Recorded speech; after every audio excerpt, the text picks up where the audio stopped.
Did the Browns win the 2026 NFL draft? Did Andrew Berry play chess with the rest of the NFL? Is this the new Cleveland? What's up, YouTube? I'm Reese Will. I appreciate all of you. If you haven't subscribed, do so if you like the content. I'm a lifelong Browns fan since I was a little pup. I've seen my dad, he passed away, a huge Browns fan. My uncles was huge Browns fans, all of them going. You guys have no idea. It hits different on this channel. Let's talk about it next. Among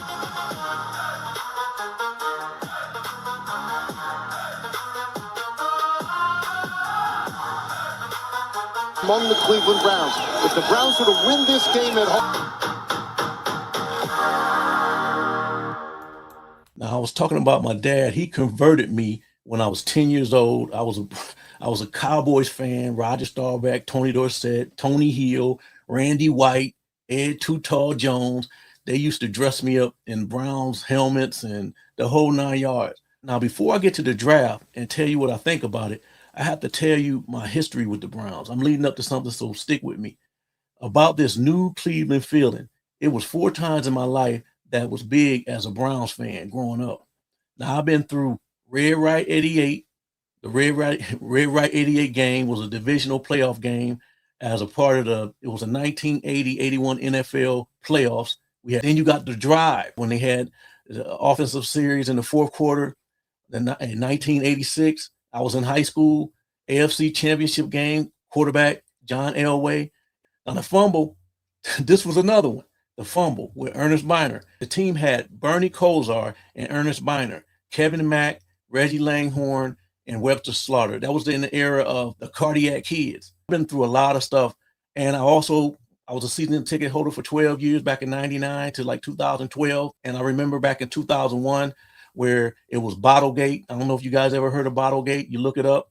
And now the Cleveland Browns, to me, getting into the draft, they did it again, man. For the second year in a row, they came out the draft looking like one of the best teams in the NFL draft at getting their picks. I say all that because this is new Cleveland. This feeling is special. I feel this pivotal time where we can get back to the top, fighting to get to the Super Bowl, where we're the big dogs again.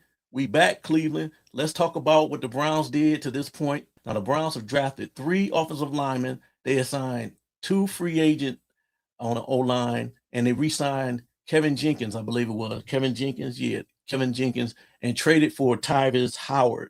Now, their starting lineup should be Fannin at tackle, who they just picked up in the draft, and Zion Johnson at left guard, and Elton Jenkins probably at center, and Tyvis Howard at right guard. And Austin Barber, the 3rd-round pick, might get a crack at right guard. So in the first round at number 9, overall, Spencer Fano at old tackle at Utah. Coach Monken said it. He said Fano is a 3-year player who experienced at the right tackle and left tackle. He'll probably play left tackle. Now, also in the first round at the 24th pick, they got Casey Concepcion, the wide receiver from Texas A&M.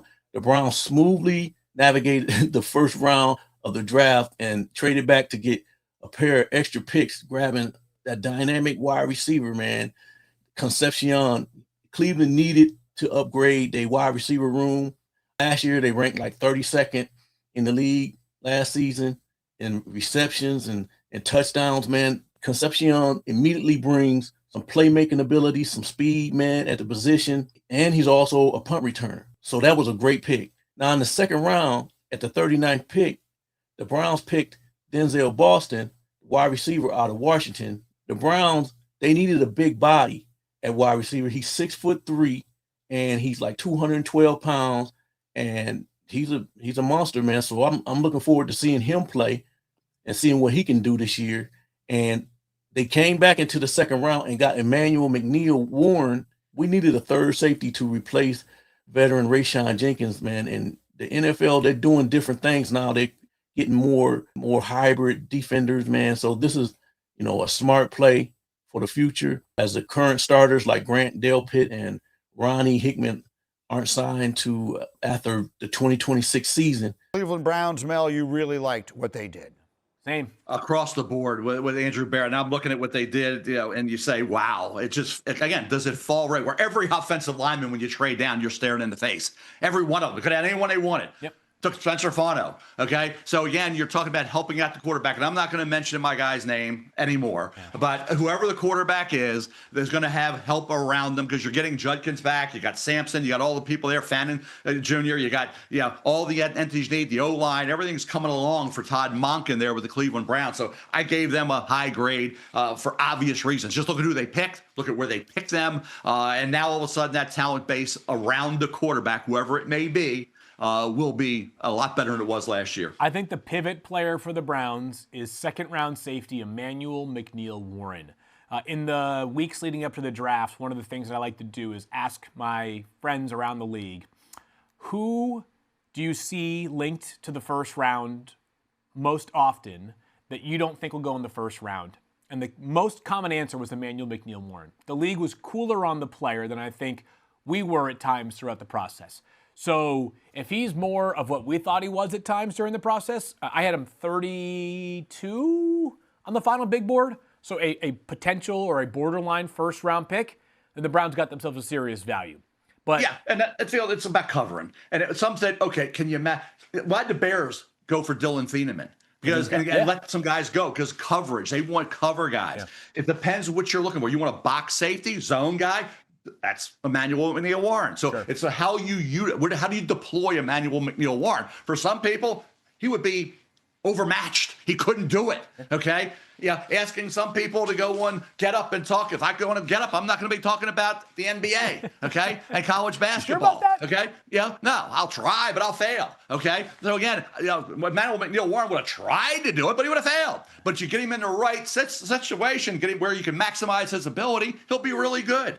So in the third round, they also got Austin Barber, another O-tackle, another lineman from Florida, and the Browns executed their second trade up. The Browns were all around in this draft, and they were making all kind of moves. And in the fifth round, the Browns ended up getting a center and a linebacker and a tight end. And, man, the Browns just did a masterclass on a draft, and I'm really happy about it. With these picks, along with addressing the O-line and the wide receiver position, that the Browns needed to upgrade and get more talent at, for sure, Andrew Berry, he did that, man. I gave him an A+.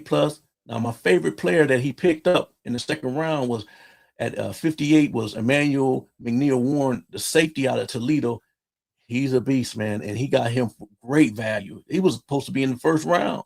So let me know in the chat your grade and which one was your favorite pick. Also, let me know if you're from Ohio, Texas, Alabama, overseas. Let me know where you viewing this video at. And did the Browns win the 2026 NFL draft? And Andrew Berry, did he play chess with the rest of the NFL? I appreciate y'all. See you in the next video.